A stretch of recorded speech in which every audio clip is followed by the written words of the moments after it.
है डिहीड्रल एंगल्स और रामचंद्रन प्लॉट। तो रामचंद्रन प्लॉट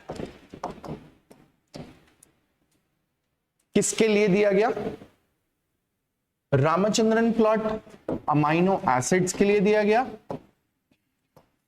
या पेप्टाइड चेन के लिए दिया गया?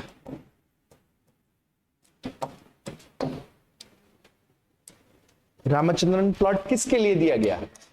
पहला क्वेश्चन, रामचंद्रन प्लॉट किसके लिए प्रपोज किया गया? पेप्टाइड चेन के लिए दिया गया। Ramachandran plot was proposed for peptide chain. Peptide chain के लिए प्रपोज किया गया, ठीक, राइट। पेप्टाइड चेन किससे बनती है? नहीं, peptide bonds. Peptide chain peptide bond से बनती। ये पेप्टाइड बॉन्ड कैसे होते हैं? ये peptide bond double bond, partial double bond होता है। पार्शियल डबल बॉन्ड्स होते हैं। कैसे रिप्रेजेंट किए जाते हैं? CONH के फॉर्म में रिप्रेजेंट किए जाते हैं। CONH के फॉर्म में रिप्रेजेंट किए जाते हैं। सब लोग अब ध्यान देंगे, कहानी समझने की कोशिश करेंगे। CONH NH से, जब आप CO से लेफ्ट हैंड साइड में बढ़ेंगे तो C अल्फा मिलेगा, NH से राइट हैंड साइड में बढ़ेंगे तो भी C अल्फा मिलेगा।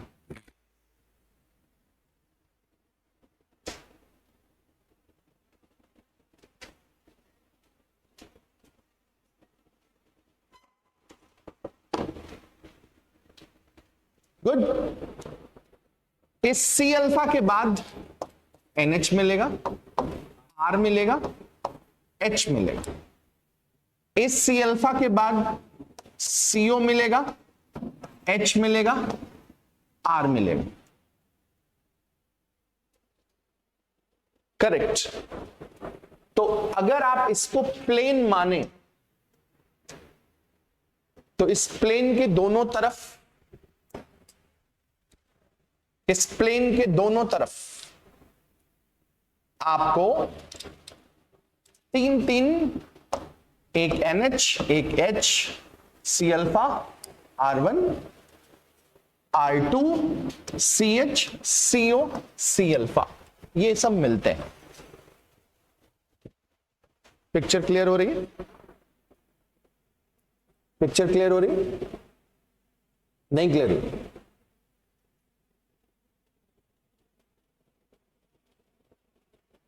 अब अगर हम किसी एक चेन को बनाने की कोशिश करें, चेन की शुरुआत अगर हम NH से करते हैं तो C alpha, H, R1, C double bond O, NH, C alpha, H, R2, C double bond O,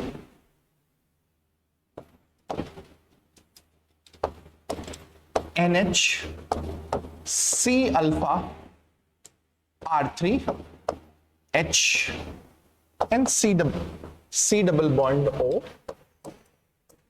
ऐसे चेन मिलेगी। ये चेन इस तरीके से मिलेगी।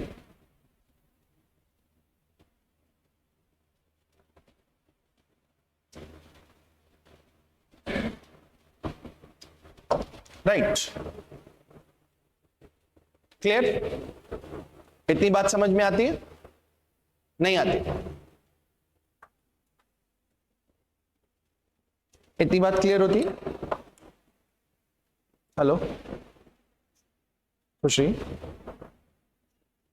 मैं बोल रहा हूं।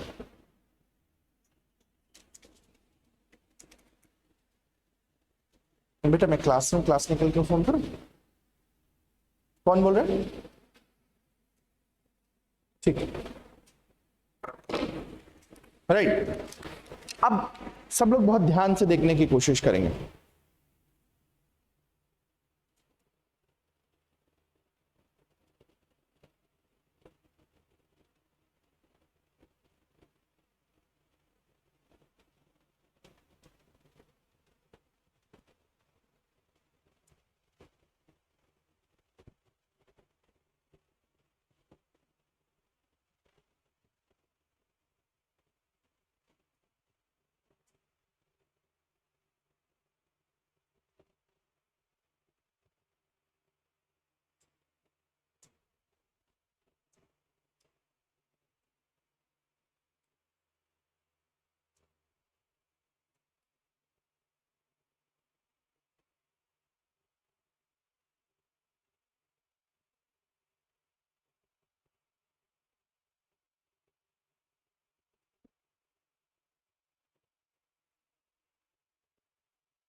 चलिए सब लोग देखना शुरू करेंगे। जब भी हम किसी भी पेप्टाइड चेन को देखते हैं तो किसी भी पेप्टाइड चेन को देखने के दो नजरिए हो सकते हैं। सब लोग मेरी बात ध्यान से सुनेंगे, बिल्कुल हिलेंगे नहीं, बिल्कुल फोकस करेंगे। किसी भी पेप्टाइड चेन में आप या तो, इसको प्रॉब्लम क्या है यार आज, इसका ये नहीं समझ पा रहे, हिल क्यों नहीं रहे?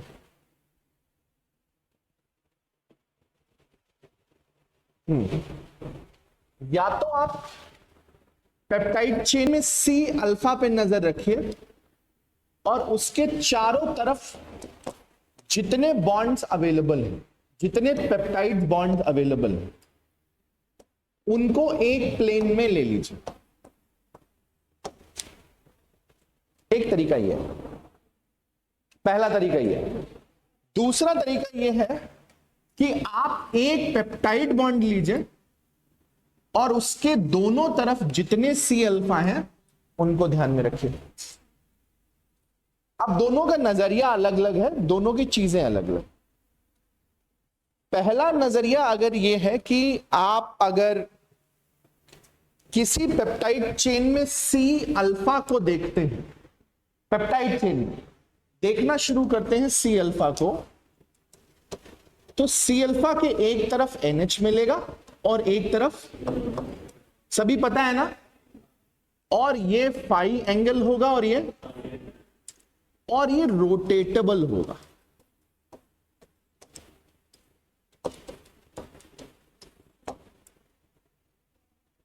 पानी भी चाहिए।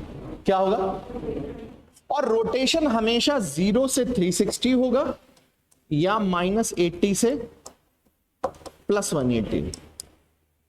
ये भी टोटल वैल्यू 360 नहीं है। एक नजरिया तो ये, लेकिन रुक जा भाई, बहुत इंपॉर्टेंट पार्ट है, बच्चे बिल्कुल क्लियर नहीं होते। अब इस NH से इधर CO जुड़ा हुआ होगा और इधर NH जुड़ा होगा, तो एक C अल्फा से 2 पेप्टाइड बॉन्ड जुड़े हुए होगा। नहीं, अरे है या नहीं, एक सी अल्फा से 2 पेप्टाइड बॉन्ड जुड़े होते हैं, तो अगर एक अमाइनो एसिड अगर आप ले रहे हो तो अपने राइट हैंड साइड वाले अमाइनो एसिड से वो किससे जुड़ा हुआ होगा, पेप्टाइड बॉन्ड से। अपने लेफ्ट हैंड साइड वाले अमाइनो एसिड से किससे जुड़ा हुआ होगा, पेप्टाइड बॉन्ड से, बराबर। तो ये 3 बॉन्ड यहां पर तुम्हें दिखाई देंगे। पहला 5 जिसकी लेंथ होगी 1.42 एंगस्ट्रॉम, 43 भी दी होती है, 1.51 एंगस्ट्रॉम, 53, 52, 51, और जितना भी पेप्टाइड बॉन्ड है 1.31 एंगस्ट्रॉम। तो ओवरऑल किसी एक साइड को अगर आप ले लो, इधर ले लो या उधर ले लो, एक पूरा अमाइनो एसिड प्लस एक पेप्टाइड बॉन्ड की लेंथ एक translational length of amino acid कहलाती है।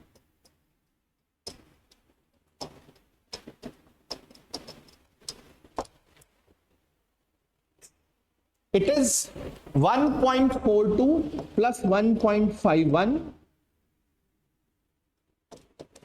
Plus 1.32 nearly equal to 4.5, nearly. इतना पहले तो नोट करो।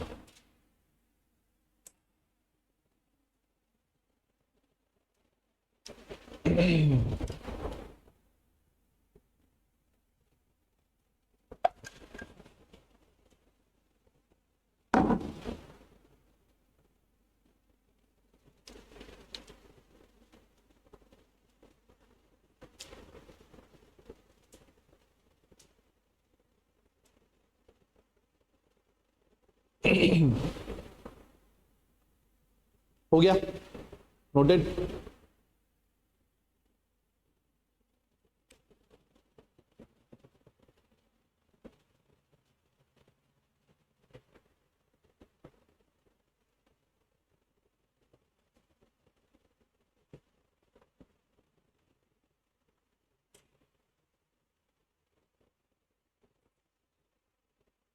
नोटेड।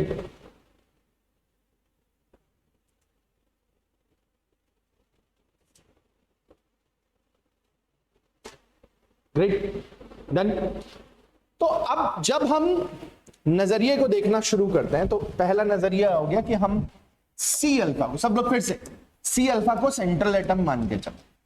किसी भी सी अल्फा को अगर आप सेंट्रल एटम मान के चलेंगे तो उसके एक तरफ क्या मिलेगा, NH मिलेगा, और एक तरफ क्या मिलेगा, एक तरफ क्या मिलेगा, CO मिलेगा। और इस CO से क्या जुड़ा हुआ होगा, NH, और इस NH से क्या जुड़ा हुआ होगा, CO जुड़ा हुआ होगा। नहीं जुड़ा हुआ होगा, पक्का हो गया। इस सी अल्फा के साथ एक चीज और जुड़ी हुई होगी, सी अल्फा के साथ R जुड़ा हुआ होगा, और क्या जुड़ा हुआ होगा, तो 3 एटम इधर हो गए और 3 एटम, तो किसी भी सी अल्फा के राइट हैंड साइड में 3 और 3 6 एटम्स मिलते हैं।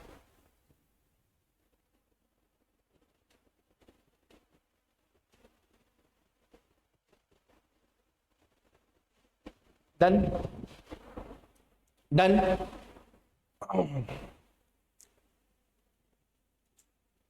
क्लियर हो जाएगा, हो जाएगा।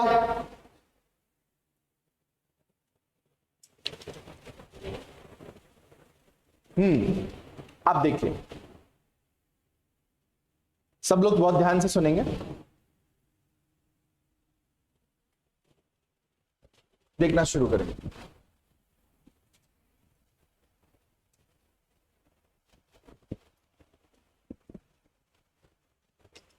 सबको पढ़ने में आ रहा है? विजिबिलिटी है? Each peptide bond has some double bond character due to the resonance which cannot rotate.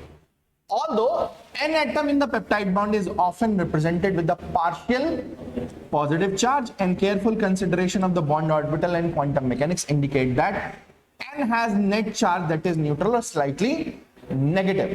3 bonds separate sequential alpha carbon in the peptide bond. NC alpha, C alpha CO can rotate, described by the dihedral angle designated by phi and psi respectively. Cn is not free to rotate, which is known as omega, and other single bond in the may also rotationally hinder depending on the size and charge of the R group. मतलब phi और psi angle value का, phi और psi angle का rotation किस पर depend करेगा? R group के size पर डिपेंड करेगा। किस पर डिपेंड करेगा? R ग्रुप के साइज पर डिपेंड करेगा। phi और psi angle can rotate, but their rotation is limited by R group or side chain of amino acid. Side chain of amino acid. ये बात कितने लोगों को क्लियर नहीं हुई? मैसेज में बताएंगे। ये बात कितने लोगों को क्लियर नहीं हुई? मैसेज में बताएंगे। नहीं हुई? कैसे R group, how R group limits the rotation of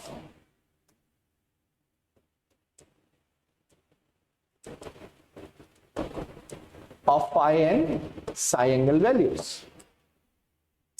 And though phi and psi are dihedral angles. कितने लोगों को ये बात क्लियर नहीं हुई? कितने लोगों को ये बात क्लियर नहीं हुई? सभी को क्लियर है? तो सब लोग आंसर करेंगे। प्रीति,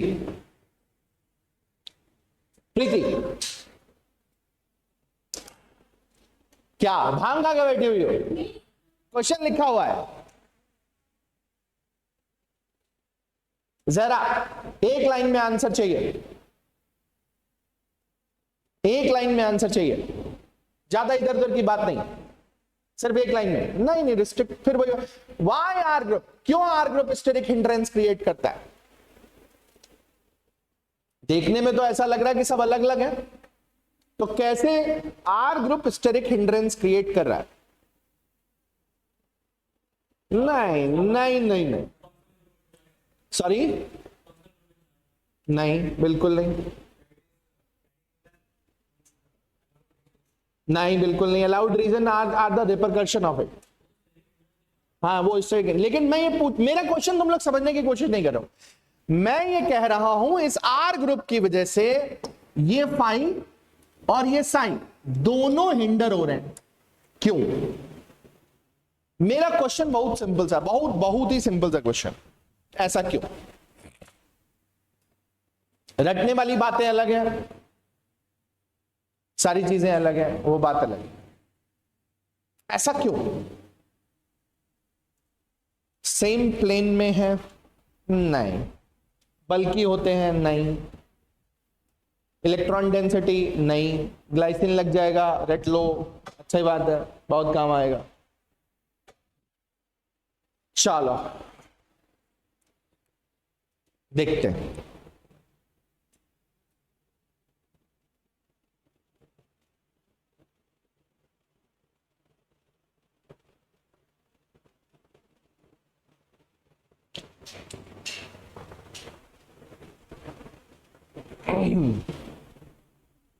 देखते हैं। This is a reason why R group influences the rotation of phi and psi angle values, because phi and psi angles are actually dihedral angle made up of 4 atoms.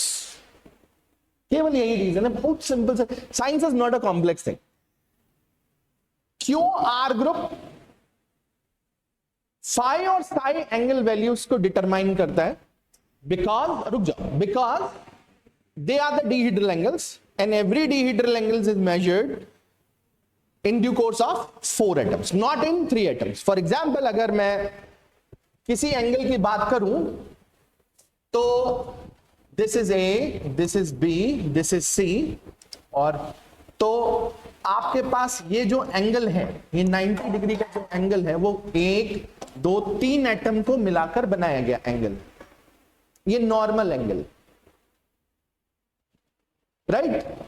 लेकिन जब आप किसको देखते हैं, डीहेड्रल एंगल को देखते हैं, तो डीहेड्रल एंगल में 4 एटम्स इन्वॉल्व होते हैं। एक नॉर्मल एंगल में 3 एटम्स या 3 क्वांटिटीज इन्वॉल्व होती हैं, like A B and C D B, B C D, जो भी। लेकिन एक डीहेड्रल एंगल में 4 एटम्स इन्वॉल्व होते हैं। अब ये 4 एटम्स कैसे हो सकते हैं? फॉर एग्जाम्पल ए, बी, सी और डी। तो एंगल तो 3 के बीच में ही बनेगा, लेकिन उसके लिए किन्हीं 2 एटम्स का कोप्लेनर होना जरूरी हो। मतलब अगर मैं ए और बी के बीच का एंगल फाइंड आउट करना चाहूं तो बी और सी को क्या होना पड़ेगा, कोप्लेनर होना पड़ेगा। तो मुझे एंगल दिखाई देगा ए बी और डी। दूसरा हमें एंगल दिखाई देगा डी सी ए। तो किन्हीं 4 प्लेनर में, किन्हीं 4 एटम्स के केस में अगर कोई 2 एटम्स, मिडिल 2 एटम्स कोप्लेनर हैं, क्या है, कोप्लेनर है, तो एक एंगल ए बी डी बनेगा और एक एंगल डी सी ए बनेगा। बात वहीं आके अटक जाती है फिर से, क्या बात फिर से वहीं आकर अटक जाती है, क्या अटक जाती है कि कैसे आर ग्रुप, तो जब ये डीहेड्रल एंगल आपस में रोटेट करते हैं तो कैसे रोटेट करते हैं, इसको ध्यान से देखने की जरूरत है। पहले ये देखने की कोशिश करते हैं। ये आप लोग जरा पहले फिगर आउट करिए क्या बवाल है। हमने व्यू कहां रखा हुआ है, हमारा व्यू क्या है, हमारा व्यू पेप्टाइड बॉन्ड है या हमारा व्यू सी अल्फा है? हमारा व्यू सी अल्फा है। तो अगर हम इसको सी अल्फा में देखने की कोशिश करें तो ये हो गया सी अल्फा, ये हो गया ये वाला क्या हो गया, ये क्या हो गया, ये क्या हो गया, ये क्या हो गया, ये क्या हो गया, बराबर, ये क्या हो गया फाई, ये क्या हो गया एन, ये क्या हो गया एच, ये क्या हो गया सी हो गया, बराबर। ये क्या हो गया,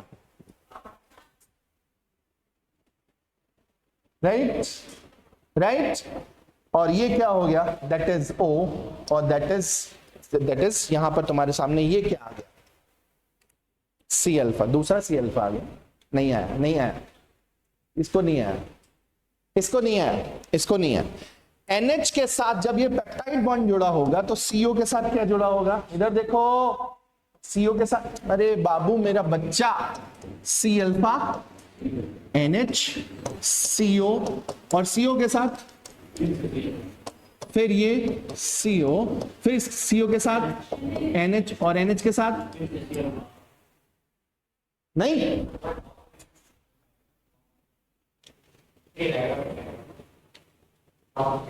ये यहां पे ना, हाँ ये भी सी अल्फा है और ये H लेंगे। हाँ अब ठीक है,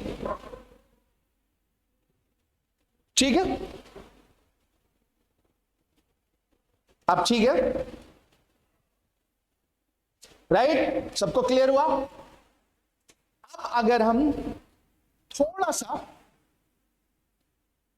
4 एटम्स हम कंसिडर करें, 1, 2, 3 और 4, ये कौन कौन से एटम्स हैं? ये कौन कौन से एटम्स हैं? अगर ये 5 है, ये N हो जाएगा, ये H हो जाएगा, ये क्या हो जाएगा? C अल्फा हो जाएगा, ये क्या हो जाएगा? C, ये CO नहीं है बाबू, ये CO है, CO है, हाँ ये CO है, ये CO हो जाएगा। और हाँ बराबर, डन। अब बहुत ध्यान से देखने की कोशिश करेंगे।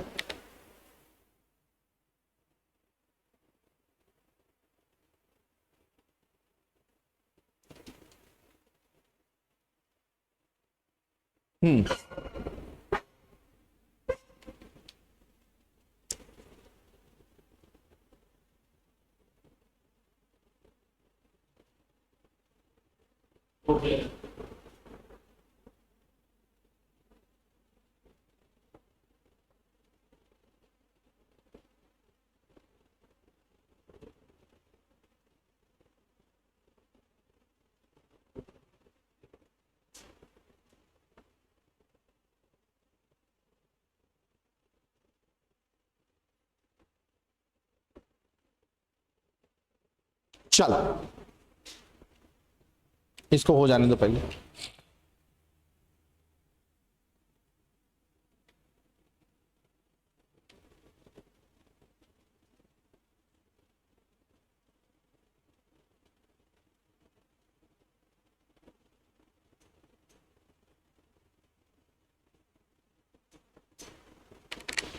अब यहां से देखना शुरू करो। ये तुम्हारा फाई एंगल है, ये तुम्हारा NH है, और ये तुम्हारा C अल्फा है। ये तुम्हारा क्या है? CO है, और ये तुम्हारा क्या है? CO है। तो दैट इज 1 2 3 एंड 4। जब ये दोनों सेम उस पर होंगे तो ये एंगल क्या होगा? और ये जब ऊपर पहुंच जाएगा तो एंगल क्या होगा? 90 डिग्री होगा। तो 1 और 4 के बीच का एंगल, ये दोनों क्या हो गए? ये दोनों क्या हो गए? कोप्लेनर। तो ये जब रोटेट हो रहा है, ये वाला पार्ट जब रोटेट हो रहा है तो ये इसके सामने आ गया तो क्या हो जाएगा? 0 डिग्री। ये इससे ऊपर आ गया देन 180, ये 90 हो, 90 पहले 90 आएगा, बाद में क्या आएगा? 180, फिर उसके बाद क्या आएगा? 260 and so on and so fourth. फिर से देखो एक बार, फिर से देखना, फिर से देखो, देखो देखो देखो देखो देखना, आप देखना 1 और 4 को देखो, केवल 1 और 4 के एंगल को देखो। ये कौन सा एंगल है? ये कौन सा एंगल है? 0 डिग्री है। अब देखो ये 1 और 4 के बीच का एंगल देखो, 1 और 4 के बीच का एंगल देखो अभी तो 1 और 4 के बीच का angle due to the rotation of. अब इसी रोटेशन के दौरान ये आर चेन, इनमें कहीं पर भी जो भी आर चेन होगी, अगर वो आर चेन इसको घूमने ना दे तो ये एंगल वहां पर स्टेबल, वहां से दूर भागेगा। इसी को क्या बोलेंगे? रिस्ट्रिक्शन।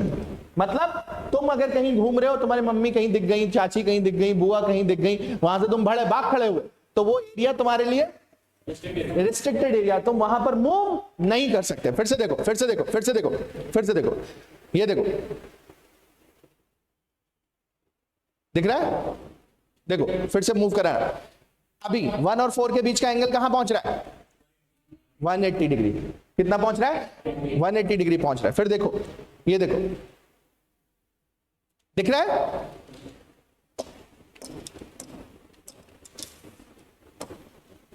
वन 180 डिग्री बराबर? नहीं आया? अरे बिल्कुल क्लियर है कि नहीं क्लियर? बराबर। घूम कौन रहा है? ये एंगल बन किसकी वजह से रहे? 1 और 4 का एंगल बन किसकी वजह से रहा है? 5 के घूमने की वजह। तो ये एंगल हो किसका गया? 5 का एंगल हो गया। तो जब 1 और 4 के बीच का एंगल 5 के घूमने से बने तो वो एंगल किसका कहलाएगा? 5 का कहलाएगा। आया? और सेम यही, रुक जाओ रुक जाओ रुक जाओ, इसी तरीके से साई के घूमने से 1 और 4 या 4 और 1 के बीच में दूसरे अमाइनो एसिड के कंपैरिजन में बने तो वो एंगल किसका कहलाएगा? साई का एंगल कहलाएगा। क्लियर? अगर सी अल्फा एनएच के घूमने से सी अल्फा सीओ और सीओ के बीच का एंगल बने, इसके घूमने से इसके और इसके बीच का एंगल बने, जो एंगल बनता है वो क्या कहलाता है? इसी तरीके से सी अल्फा एनएच के घूमने से सी अल्फा सीओ एनएच और एनएच का एंगल बने, ये क्या कहलाएगा? आया?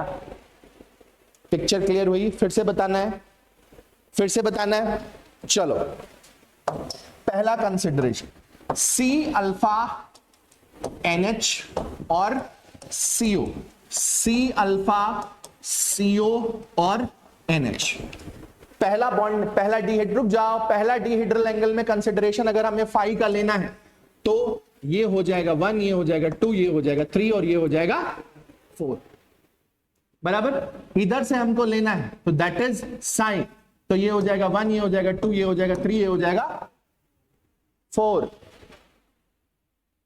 Picture clear? इसके घूमने से इनके और इनके बीच का एंगल, इनके और इनके बीच का रिलेटिव एंगल क्या कहलाएगा? इसके घूमने से इसके और इसके बीच का एंगल फाई। Picture clear?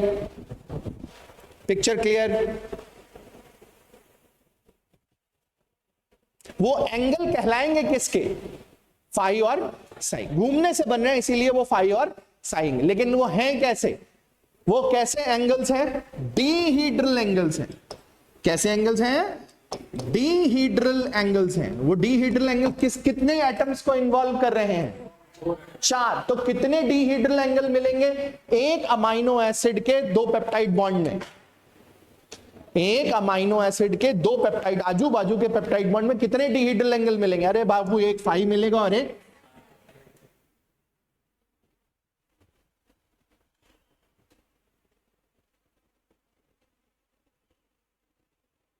ये नहीं, ये बात कितने लोगों को समझ में नहीं आई? मैंने बोला एक अमाइनो एसिड के 2 पेप्टाइड, देखो इधर एक अमाइनो एसिड, देखो इधर, ये एक अमाइनो एसिड है या नहीं है? इसके दोनों तरफ एक एक पेप्टाइड बॉन्ड बनेगा। ये क्या है? ये क्या है? ये क्या है? ये क्या है?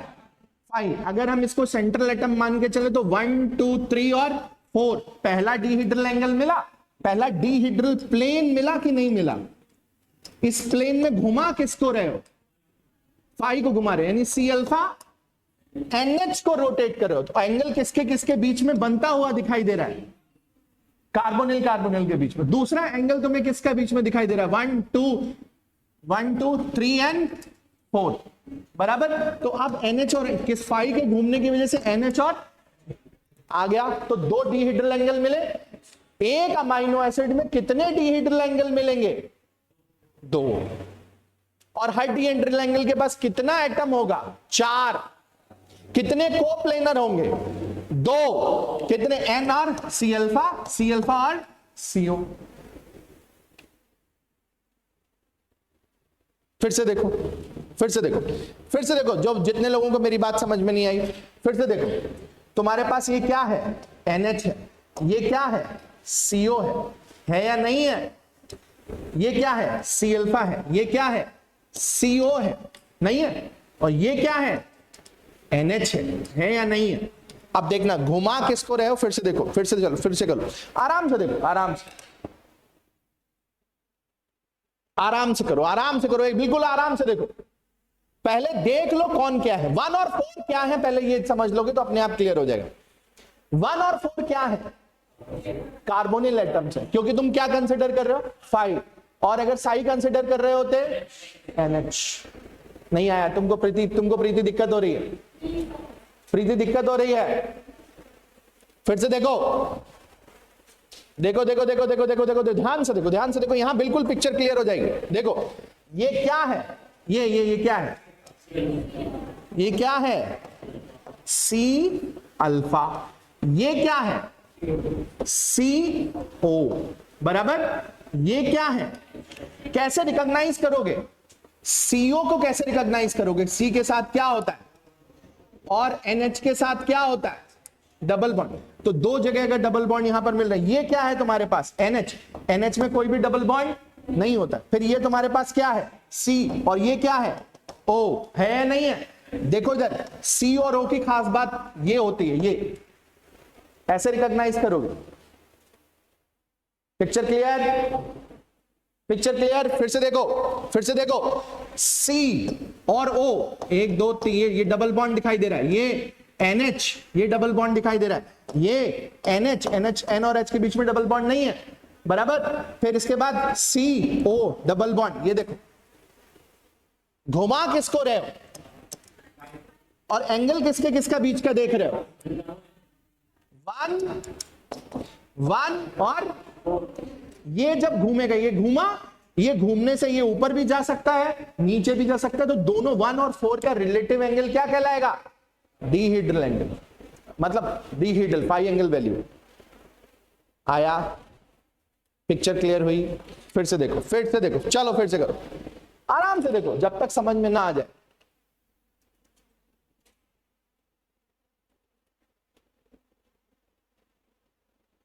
देखो क्या घुमाया, देखो देखो जहां पे डबल बॉन्ड, देखो डॉट डॉट डॉट बबल्स दिखाई दे रहे ना, बबल्स दिखाई दे रहे हैं। हाँ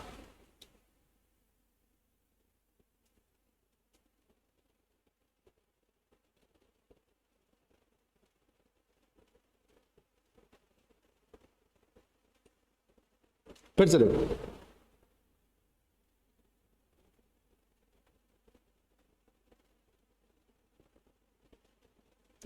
जब दोनों लाल लाल गोले जो हैं, ये गोले एक दूसरे के सामने अगल बगल कोप्लेनर हो जाएंगे तो रिपल्शन मैक्सिमम होएगा। फिर से देखो, फिर से देखो, इस समय रिपल्शन दिख रहा है, नहीं हो रहा है, नहीं हो रहा है, नहीं हो रहा है, नहीं हो रहा है, देखना अभी भी नहीं हो रहा। जब गोले मैक्सिमम मिले, इसीलिए 0 डिग्री पर मैक्सिमम रिपल्शन मिलता है। ये देखो, ये देखो, एक देखो, ये देखो मैक्सिमम रिपल्शन है, मैक्सिमम रिपल्शन है। दोनों कैसे हैं, ये देखो, ये देखो, ये दोनों कैसे हैं। हाँ चलो आगे देखो,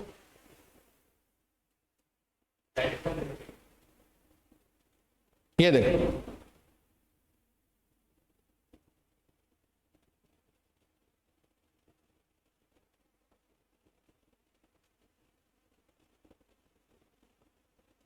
दिख रहा है।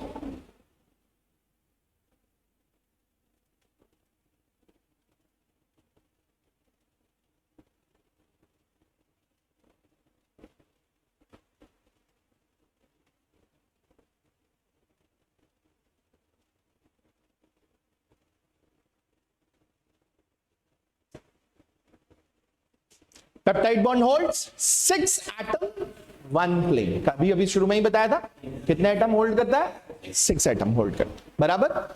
अब देखो देखो देखो देखो देखो देखो, ये जो ये वाला देखना, ये वाला देखना, ये जो बन रहा है, ये देखो, ये हाँ ये देखो, घूमने से जैसे जैसे जैसे जैसे स्टेरिक हिंड्रेंसेस क्रिएट होते हैं, वो वहां पर वो स्टेबल फॉर्म नहीं होती है। उस स्टेबल फॉर्म को, अनस्टेबल फॉर्म को क्या बोलते हैं, स्टेरिक हिंड्रेंस। क्या बोलते हैं, तो फाई और साई फ्रीली रोटेट नहीं कर सकते। फाई और साई अगर फ्रीली रोटेट नहीं कर सकते, तो फ्रीली रोटेट नहीं कर पाने की वजह से, जब वो फ्रीली रोटेट नहीं कर रहे हैं, उनके फ्रीली रोटेट नहीं कर पाने की वजह से क्या होता है,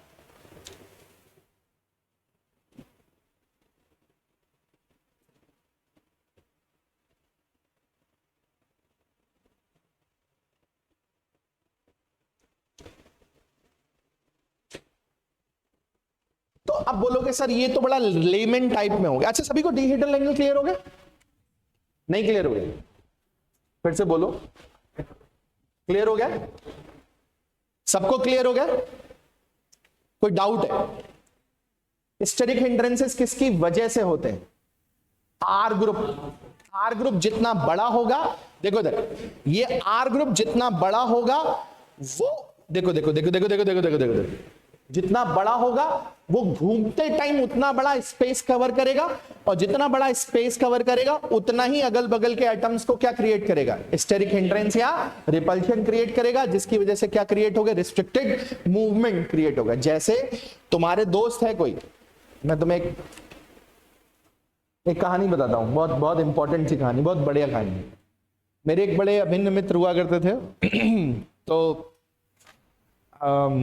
वो इस समय Reliance group of security services में है। उनका नाम निश्चित तिवारी हुआ करता था, अभी भी जिंदा है, मरा नहीं है। तो हम लोगों की एक आदत थी कि हम लोग रेगुलर बेसिस पे मंदिर जाया करते थे, अभी भी जैसे शाम को 6 साढ़े 6 बजे के आसपास मंदिर जाते थे।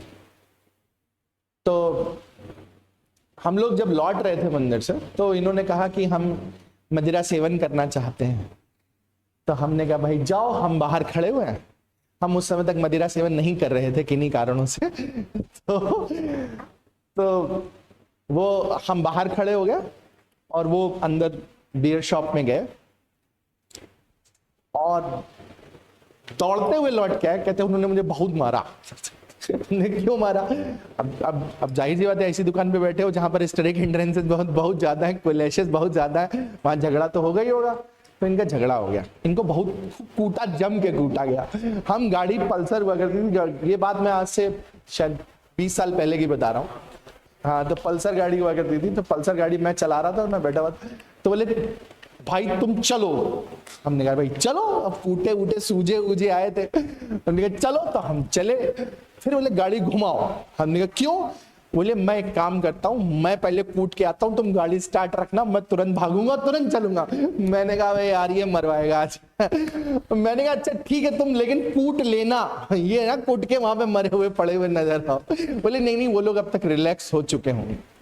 हमने कहा भाई ठीक है।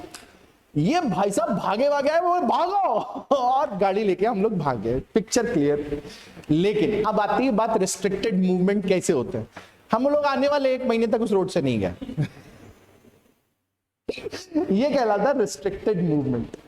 मतलब जितना ज्यादा तुम रकस क्रिएट करोगे, जितना प्रॉब्लम, जितना बड़ा तुम्हारा साइज होगा, जितने तुम्हारे बड़ा होगा, तो तुम आराम से कहीं पर भी मूवमेंट नहीं कर सकते। तो R group due to rotation of phi and psi angle come in contact of various planes within the ambit of that particular peptide chain। जैसे ये घूम ना रहा होता, ये phi angle बेचारा ना घूम रहा होता, तो क्या ये R chain इनके कांटेक्ट में आती? ambit शब्द का मैंने इस्तेमाल किया। ambit क्या है? what is that ambit? yes, this is ambit, this is ambit, this is ambit, this is ambit। Science की लैंग्वेज में इसे स्फेरिकल एम्बिट बोलते हैं। क्या बोलते हैं? स्फेरिकल एम्बिट बोलते हैं, या स्फेरिकल वॉल्यूम बोलते हैं, या 3 डायमेंशनल वॉल्यूम बोलते हैं। तो अगर ये फाई और साई एंगल ना घूम रहे होते तो आर चेन कभी भी इन स्फेरिकल जो वॉल्यूम्स हैं, जो डोमेन्स हैं, जो एम्बिट है, जो सराउंडिंग है, उनके कांटेक्ट में कभी नहीं आती। और जैसे ही वो कांटेक्ट में आएगी तुरंत कहेगी नहीं नहीं नहीं नहीं, मेरा तो इससे झगड़ा हो गया। जैसे देखो, जैसे घूमना शुरू हुई, देखो घूमा, देखो घूमा, कल मेरा झगड़ा हो गया, देखो देखो देखो, भागो भागो भागो भागो, झगड़ा हो गया, भागो भागो भागो भागो भागो। तो जहां पर झगड़ा हो रहा है, जहां पर वो आर चेन रिपल्शन क्रिएट कर रही है, वहां से वो खट से भाग खड़ी हो रही है। वहां पर रिपल्शन ज्यादा होने की वजह से काइनेटिक एनर्जी बहुत ज्यादा है। काइनेटिक एनर्जी बहुत ज्यादा होगी तो अनस्टेबिलिटी, इंट्रोपी, तो वो कैसे रीजंस कहलाएंगे? नॉट अलाउड रीजंस कहलाएंगे। कैसे रीजन कहलाएंगे? जिन एरियाज की एनर्जी बहुत ज्यादा है, जहां स्टेबिलिटी नहीं है, वहां पर वो एरियाज क्या कहलाएंगे? और इन्हीं को खोजा था किसने? किसने खोजा था? रामचंद्रन सर ने खोजा था। और ये इतना मुश्किल काम था, इतना मुश्किल काम था कि हर अमाइनो एसिड में कैलकुलेशन करना ऑलमोस्ट इम्पॉसिबल था। कैसे पता लगाया? अगर हम -80 डिग्री फाई को फिक्स कर दें, -80 डिग्री फाई को फिक्स करने का मतलब क्या हुआ? देखो इधर, देखो इधर, फिर से देखो, -80 डिग्री फाई को फिक्स करने का मतलब क्या हुआ? देखो यहां कहीं फाई हिल रहा है, यहां कहीं फाई हिल रहा है, हिल रहा है? नहीं हिल रहा है। क्यों? कहां नहीं हिल रहा है? तुम देखोगे ये तुम्हारा फाई है कहां पर? ये तुम्हारा क्या है? ये तुम्हारा क्या है? NH। ये तुम्हारा क्या है? कितने पर फिक्स्ड है? -80 डिग्री पर फिक्स्ड है। Relative to what? ये CO टू CO, -80 डिग्री। लेकिन तुम घुमा आप किसको रहे हो? साई को। कहां से कहां तक घुमा रहे हो? रुक जाना, मेरे साथ साथ देखना, मजा ना आ जाए तो पैसा वापस। कहां से कहां तक घुमा रहे हो? देखो कहां से कहां तक घुमा रहे हो, देखते जाओ देखते जाओ। -180, -170, -160, -1 +90, +90, +180, इतना घुमा रहे हो। देखो इस सीधी रेखा को, एक सर्कल को तुमने, कितना मैथ्स का चमत्कार देखिए, तुमने किसी को 0 to 360 डिग्री या -180 से +180 तक घुमाया, और तुम इसको क्या शो कर रहे हो? ऐसे शो कर रहे हो।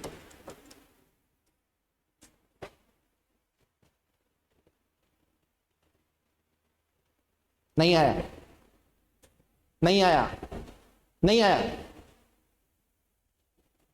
क्लियर? Picture clear? फिर से समझ। अरे अरे कितना मस्त है, कितनी जबरदस्त चीज है।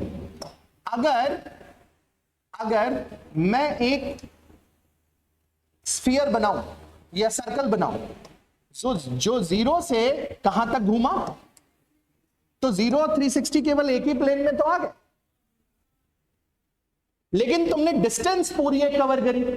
तो यहां -180 से, तो अगर तुम -180 को 0 मानो, कितना मानो? और -180 से कहां गए? +10, बराबर।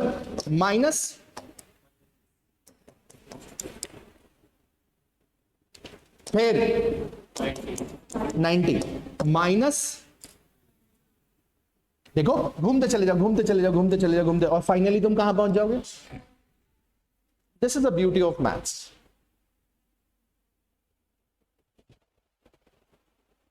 नहीं आए? इसी चीज को एक तरीके से और भी शो कर सकते हैं। कैसे? जब तुम साइन कर्व बनाते हो तो भी -180 से +180 से जाते हो। यहां पर अगर तुम -180 ले लो और यहां पर +180 ले लो, तो यहां पर कितना मिल जाएगा?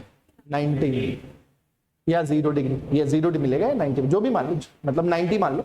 90 से 180, 90 से, बराबर। Picture clear? Picture clear? आया? फिर से देखो, तो जब तुम इस एंगल को तुमने फिक्स कर दिया, रुक जाओ, और इसको तुमने घुमाया, जहां जहां स्टेरिक हिंड्रेंसेस मिले, वो थी ये जगह, वो थी ये जगह, और बाकी सब जगह स्टेरिक हिंड्रेंसेस नहीं मिले। फिर से देखो, फिर से देखो, क्या स्टेरिक हिंड्रेंसेस हमें बहुत जगह मिले? नहीं। कितनी जगह मिले जरा हमको गिन के बताना, कि गिन के बताना। 1 2, ना ना ना ना, वो तो एक ही साथ मिला था। 2, देखो देखो, दोनों पैरेलली मिल रहे हैं, पैरेलली मिल रहे हैं। कितनी जगह मिले स्टेरिक हिंड्रेंसेस? प्रूव कहां हो रहा है? 1 2, नहीं आया, नहीं आया, ये नहीं आया, ये नहीं आया। कितने लोगों को नहीं आया? कितने लोगों को नहीं आया? जब तुम फाई को घुमा रहे हो, और कितने एंगल पर फिक्स करके घुमा रहे हो? -80 फिक्स करके घुमा रहे हो, तो तुम्हें स्टेरिक हिंड्रेंसेस केवल यहां मिल रहे हैं, और इन एंगल वैल्यूज पर, यानी इस एंगल पर आर चेन क्या क्रिएट कर रही है? इन एंगल्स पर आर चेन कितना क्या क्रिएट कर रही है? स्टेरिक हिंड्रेंस क्रिएट कर रही है। फिर से फिर से फिर से फिर से देखो, फिर से देखो। नेक्स्ट, अब क्या किया? अब हमने फिक्स कर दिया साइन कितनी डिग्री पर? +165 पर फिक्स कर दिया। अब फाई घुमा रहे हैं, अब फाई घुमा रहे हैं। फाई को कहां से कहां तक घुमा रहे हैं? फाई को कहां से कहां तक घुमाएंगे? -180 से +180। देखना देखना, मतलब यहां से यहां तक तुम्हें क्या मिलेगा, ये पूरा रीजन क्या मिलेगा, अलाउड। अरे पूरा रीजन क्या मिलेगा, और ये बहुत बड़ा रीजन नॉट अलाउड। मतलब तुम अगर फाई को फिक्स कर दो और फाई को घुमाने की कोशिश करो तो बड़ा रीजन क्या मिलता है, और अगर उल्टा करोगे तो बड़ा रीजन अलाउड। देखो फिर से देखो कितनी मजेदार चीज है। जगह जगह पे घूम घूम के तुम्हें क्या मिलने जा रहा है, देखो देखो देखो देखो, 1 2, फिर देखो 3, फिर 4, तो घूमा ही जा रहा, कहीं कोई ऐसा प्लेस नहीं मिल रहा। देखो एक बड़ा रीजन ये वो रीजन है जो अलाउड है, बस ये सॉरी ये बड़ा रीजन है बस जो अलाउड है। इसके बाद वाला रीजन देखो फिर से देखो not allowed not allowed not allowed not allowed allowed allowed allowed allowed not allowed not allowed not allowed not allowed. देखो एक बड़ा रीजन, 70% रीजन ऐसा है जो, और उल्टा चले तो उल्टा देखो, अब देखो इसमें मैक्सिमम रीजन, इसमें जरा सा रीजन, जरा सा स्ट्रेक हिंट आया समझ में, आ गया। तो कौन सा हाफ ऐसा है जिसमें हमें खूब सारे अलाउड रीजंस मिलते हैं, upper left upper lower, upper left lower left ऐसा है जो ढेर सारा अलाउड है, right upper bottom right bottom right and upper right, majorly it is not allowed.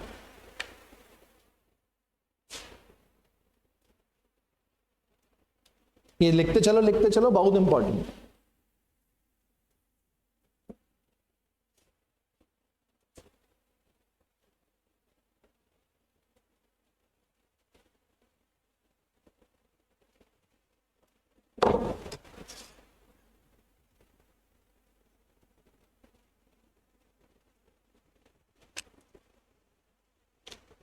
ठीक है, ये आपके सब में पॉइंटर बुक में दिया हुआ, डन। अब देखो अगर हम फाई को 0 डिग्री पर फिक्स कर दें, देखो फाई को 0 डिग्री पर फिक्स कर दें, क्लैशेस ही क्लैशेस हैं। और ये क्वेश्चन CSIR पूछेगा। मेरे नाम पे लिख लेना, with love from Ashish sir. 100% ये क्वेश्चन तुमसे पूछे, आज नहीं पूछेगा कल पूछेगा, डीबीटी में पूछेगा, जरूर पूछेगा कि if psi is fixed at 0 degree, the clashes occurs at all psi angles, so which angle is physically impossible? Phi 0 degree is physically impossible। और यही मैंने शुरू में जब पहला एनिमेशन दिखाया था तो 1 और 4 का 0 डिग्री एंगल मैंने बोला था नॉट पॉसिबल। आ गया।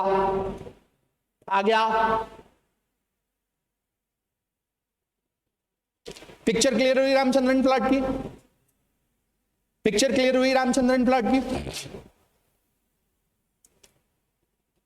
तो रामचंद्रन प्लॉट केवल एक प्लॉट नहीं जिसको पढ़ा के काम चल जाए कि चार्ट टू कोलेजन, एक चार्ट टू वैल्यूज बता दो, अल्फा की, बीटा की, कोलेजन की, anti parallel beta pleated sheet की चार्ट टू वैल्यू बता के काम चला लो, वो नहीं है। It is much bigger than that.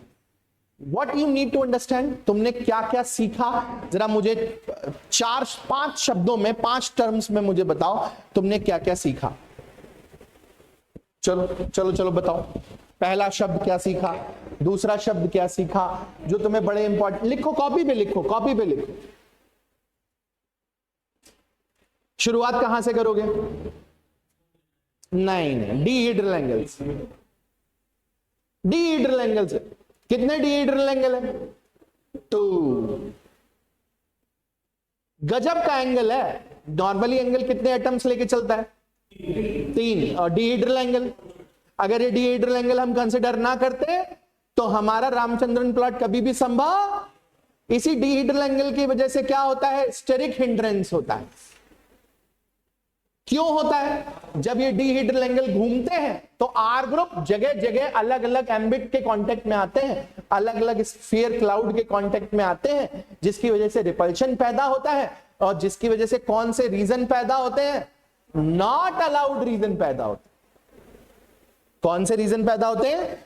Not allowed reason पैदा होता है।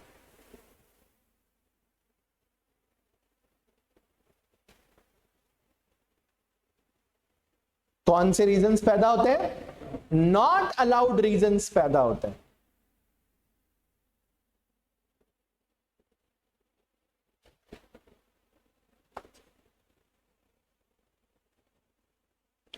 Maximum not allowed reasons, maximum not allowed reasons कहां मिलते हैं?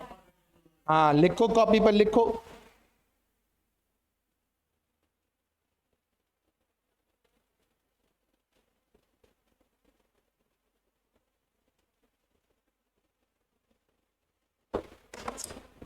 मैक्सिमम नॉट अलाउड रीजंस कहां मिलते हैं? Upper right, bottom right. और किस एंगल वैल्यू पर मिलते हैं? Phi is equal to 0 degree. Phi is equal to 0 degree पर मिलते हैं। इसीलिए सारे सेकेंडरी स्ट्रक्चर्स कहां मिलते हैं? इसीलिए सारे सेकेंडरी स्ट्रक्चर्स कहां मिलते हैं? लोअर लेफ्ट और लोअर राइट में मिलते हैं। नहीं अपर राइट, नहीं अपर नहीं, lower left upper, upper left, lower left upper left, lower left upper left.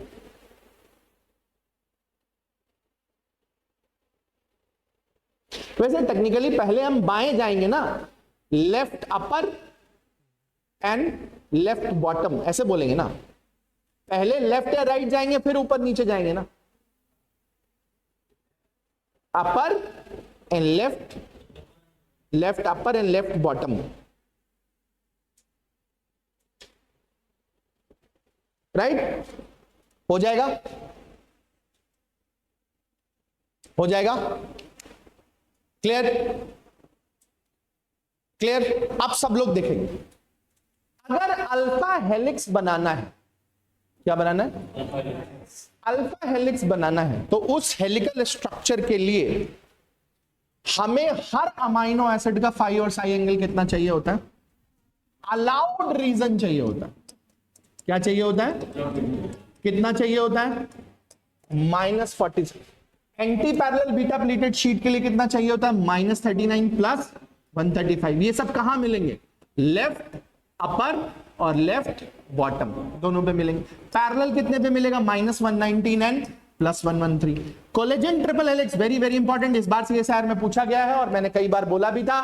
Left collagen triple helix का phi angle belongs to alpha helix, while collagen triple helix का psi angle belongs to beta pleated sheet. बहुत important है, बहुत important है। पूरा note करेंगे, पूरा note करेंगे, चारों के चारों वैल्यूज नोट करेंगे। बाकी हम लोगों ने टाइप 1 टर्न और टाइप 2 टर्न पहले ही नोट करा लिया था। ये पूरा नोट करेंगे।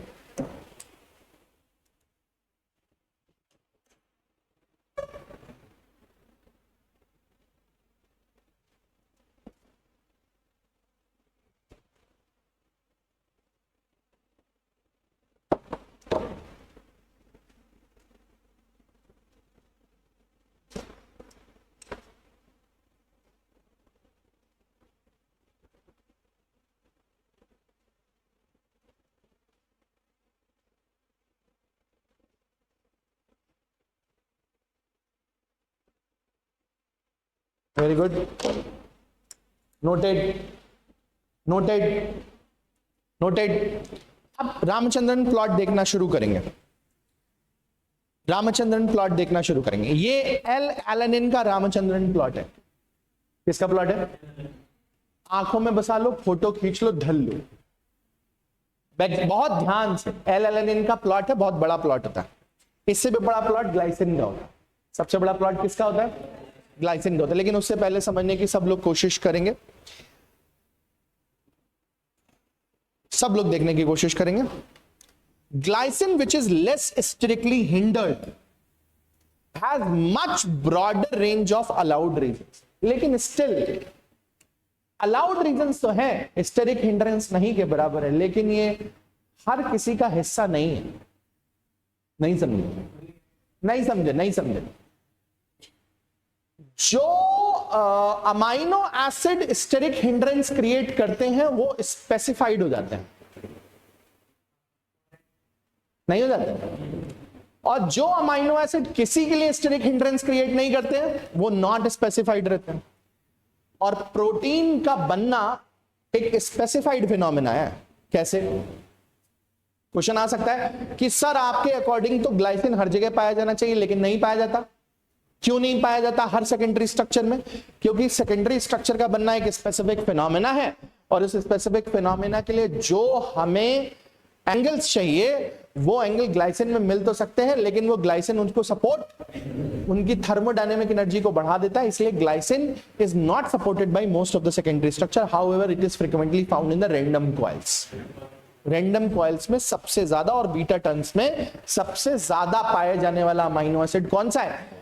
ग्लाइसिन। लेकिन अल्फा हेलिक्स इवन उसके पास अलाउड रीजन है भी, तब भी अल्फा हेलिक्स को फॉर्म, अल्फा हेलिक्स के बीचों बीच में even it do not come into the beta pleated sheet also, but it is only a part of random coils and beta turns. Note कर लो all, even though glycine has much broader allowed reasons, but due to its shape,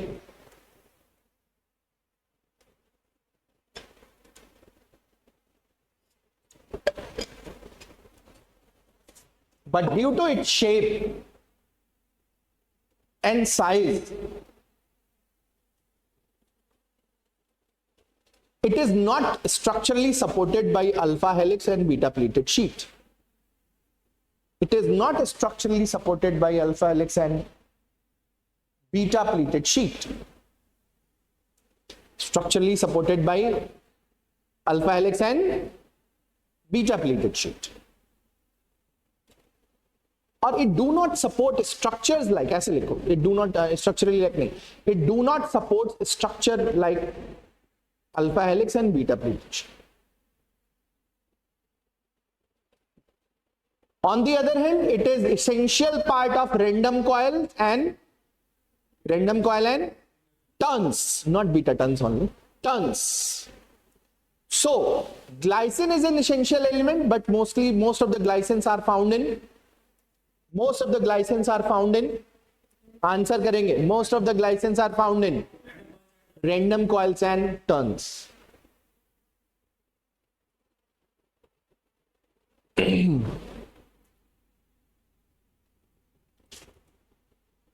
ठीक,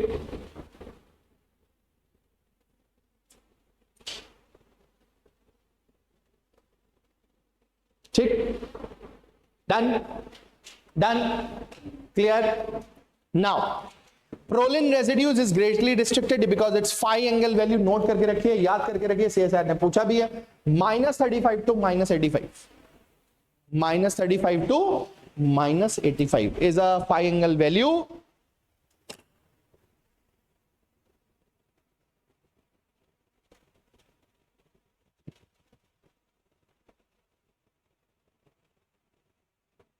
Is a 5 angle value.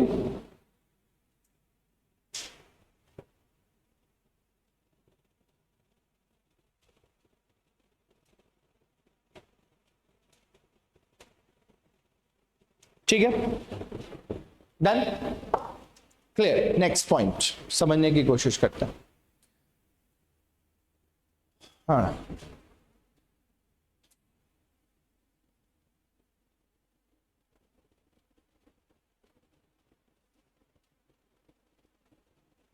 इसका कोई बहुत मतलब नहीं, ये हमने पहले पढ़ा दिया था, ये हो गया, डन, क्लियर, कोई प्रॉब्लम तो नहीं है। रामचंद्रन प्लॉट क्लियर हो गया सभी को? ठीक। अब हमारे पास प्रोटीन में क्या क्या पढ़ने के लिए बचा हुआ? आज हमारा प्रोटीन स्ट्रक्चर ऑलमोस्ट खत्म है। क्या क्या बचा हुआ बताओ? फोल्डिंग प्रोटीन, फोल्डिंग बची हुई है, और प्रोटीन असिस्टेड प्रोटीन फोल्डिंग नहीं, असिस्टेड प्रोटीन नहीं, non natural spontaneous protein folding हो गई, और असिस्टेड प्रोटीन फोल्डिंग हो गई। ग्रोईएस हो गया, डीएनए के हो गया, डीएनए जे हो गया, ये वाला पार्ट हो गया, और यूपीआर हो गया। हाँ, लेविएंथल पैराडॉक्स हो जाएगा, एनफिंसन एक्सपेरिमेंट हो गया। हाँ मतलब प्रोटीन फोल्डिंग, प्रोटीन स्टेबिलिटी, मतलब नेक्स्ट टॉपिक है protein folding and so we will start it from 6 o'clock today. ठीक है, 6 बजे से 6 बजे से लेकर 6:30 बजे तक या 7:30 बजे तक हम लोग क्या पढ़ेंगे, प्रोटीन फोल्डिंग एंड स्टेबिलिटी को पढ़। ठीक, 2 से 3 लेक्चर और लगेंगे, मतलब within this week unit 1 will be over. Thank you so much. वो बंद कर दो जरा रिकॉर्डिंग।